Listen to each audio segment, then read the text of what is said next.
HaShem. Okay, CF number 3. So there you see it very short. One must fix mezuzah on a right doorpost from the perspective of one who entering the room. So that's a big thing.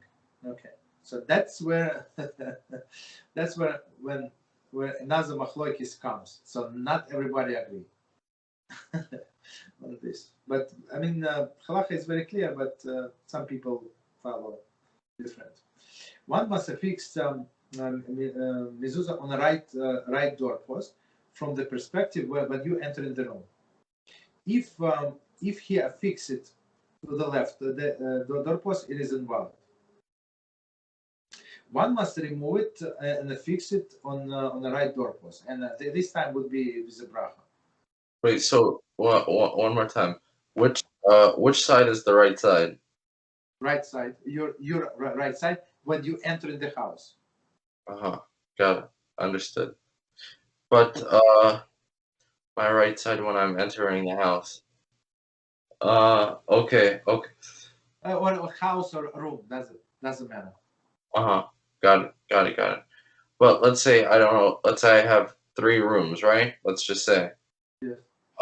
If I have 3 rooms, let's say I'm in the living room and then I go to the kitchen, right? Yeah. So I entered the kitchen, so the mezuzah is going to be on my right side, okay? Yes, yeah. But from the kitchen to the living room, it's on my left side, but I'm entering the living room, so is it on my, so I have to put 2 mezuzahs there? No. You put one because that's how you enter in. So you enter the house and you go through the living room and you go to the kitchen. So that's your main route. Understood. So that's but some people we're going to discuss. I'm not sure if he's going to bring this opinion. Okay, but let's see. Because of the mezuzah on the left doorpost is invalid. We said he must again recite the blessing. We said that, and to fix mezuzah upon subsequently affixing on the right doorpost. So we have to say, as we said, separate blessing because it was the bracha was invalid.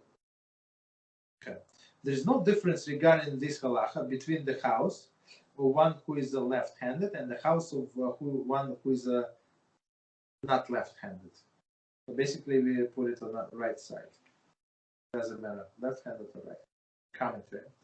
This is unlike halacha regarding tefillin, right? With tefillin, we said he puts on his weak arm, right, as we discussed. Beginning of loss of tefillin, in which one who is left-handed wears tefillin on his right arm. Okay, we said that. The reason for distinction is that tefillin are worn on the body, and thereupon must conform with the individual. Right? Mezuzah is affixed on the doorpost and does not depend on the individual residence of the house to determine where it must be affixed. I mean, I think it's a brilliant explanation. So tefillin you put on your body, so it's according to your likings. No, not liking, but whatever, according to your nature. But mezuzah, it's in general. We go according to the house, not according to you. Yeah. Wait. A question. Please. For mezuzah, is it supposed to be on, let's say, on the doorpost? Can it be on the side of the doorpost, or it has to be in the middle? No, it cannot be on the. What do you mean? Like, I mean, like, let's say there's this book right here, right? Okay, this I can put it either on this side. Okay, I can put over here, or I can put it over here, in the middle, right? When you're going through a doorway, there's, before you're in the middle of the doorway, you can put it on the right side, or you can put it in the middle of the doorpost on the right side.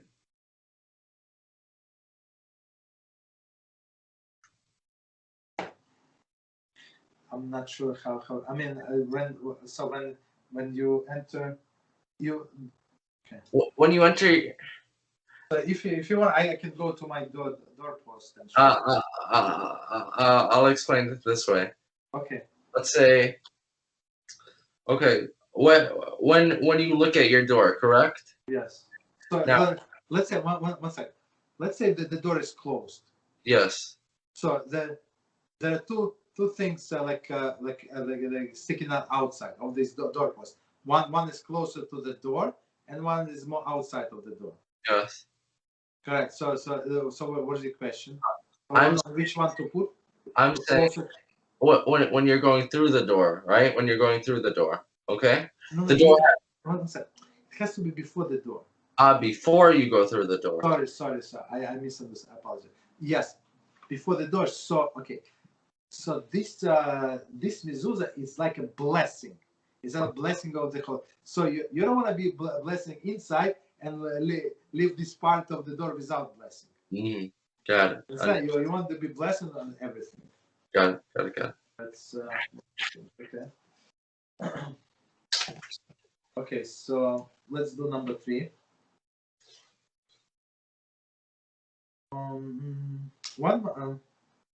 No, I apologize. We did number 3. Number 4. The following case presents us with halakhic difficulty. You know what? Actually, we can stop here. I mean, it's very long. It's up. So let's stop here. Yeah. Okay, it's very long. So we're going to the next time. Any questions? Like extra? Yeah. So one more thing about I know that people don't put what's it called, a mezuzah on the bathroom door, right? Yes. Yeah. But let's say it's on the outside of the bathroom. It's not on the inside. It can be the bathroom. No, but still, it's a filthy place.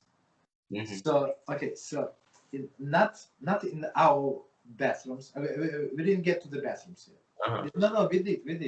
In the beginning, we when we were talking about all this filthy places, stuff like that. So we said, so in olden times, in olden days, when it was like outhouse, like the bathroom was like outside.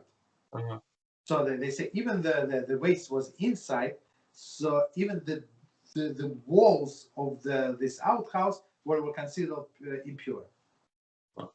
Okay. So basically, of course, our bathrooms different. Everybody said, but we follow the halacha. We go stringency.